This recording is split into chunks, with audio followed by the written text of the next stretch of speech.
This is a fictional story. However, everything you're about to learn is completely real. Okay, so imagine this.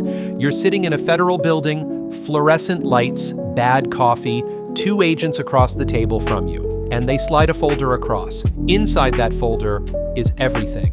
Your name, your address, your car, photos of people you thought nobody knew about. And then one of them leans forward and says, "You have two choices. Help us. Or spend the next 30 years explaining to your cellmate why you didn't. You pick up the coffee. It's terrible. You say yes. And just like that, you're not a civilian anymore. You're an FBI informant inside one of the most dangerous criminal organizations on the planet. And nobody, not your family, not your friends, not the guy who cuts your hair, nobody can ever know." Let's back up, because nobody wakes up one morning and decides to become an FBI informant inside a Mexican cartel. That's not a career path. That's not something you plan for. It's something that happens to you, slowly, one bad decision at a time. Your name is Marcus Webb, 26 years old, from Southside Chicago.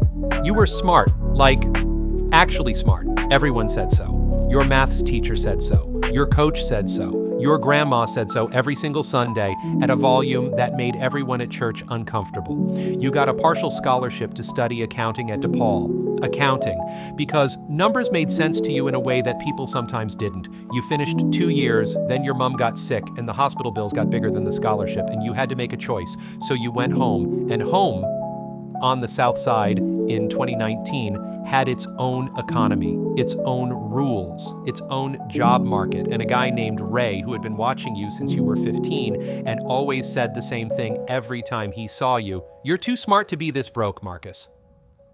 One Tuesday evening, you finally stopped walking past him. That was the first bad decision. Ray didn't ask you to do anything dramatic. No guns, no corners, no dangerous stuff. He just needed someone who understood numbers. "Books," he said. "I need someone to keep the books clean." That's it. You told yourself it was temporary. You told yourself you'd pay the hospital bills and then you'd stop. You told yourself a lot of things in those first 3 months. The money was real, though, more real than anything you'd seen before. 3 months in, your mom's bills were paid. 6 months in, she had a better doctor. A year in, you'd moved her out of the old apartment and into somewhere that didn't have that damp smell that she'd been breathing in for 15 years. And Ray's operation wasn't just Ray anymore.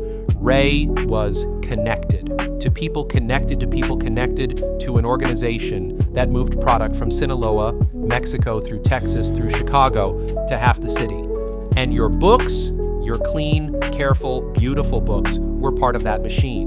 You didn't move drugs. You didn't touch drugs. You just made sure the money looked like it came from somewhere else, which, legally speaking, is exactly as bad.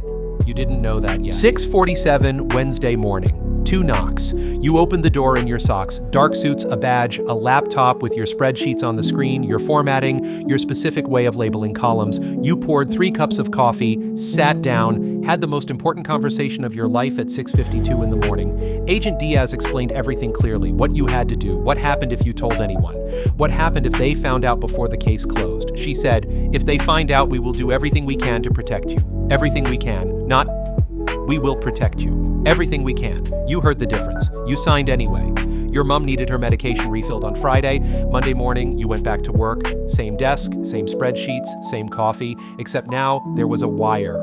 Agent Diaz told you 3 times, do not change anything. Not how you dress, not what you order for lunch. These people notice changes. Changes get people killed. So you went back in, same smile, same handshake with Ray every Monday, same jokes. But now everything went straight to Diaz, every name, every number, every conversation. Every night you went home and tried to remember who you were before that Wednesday morning.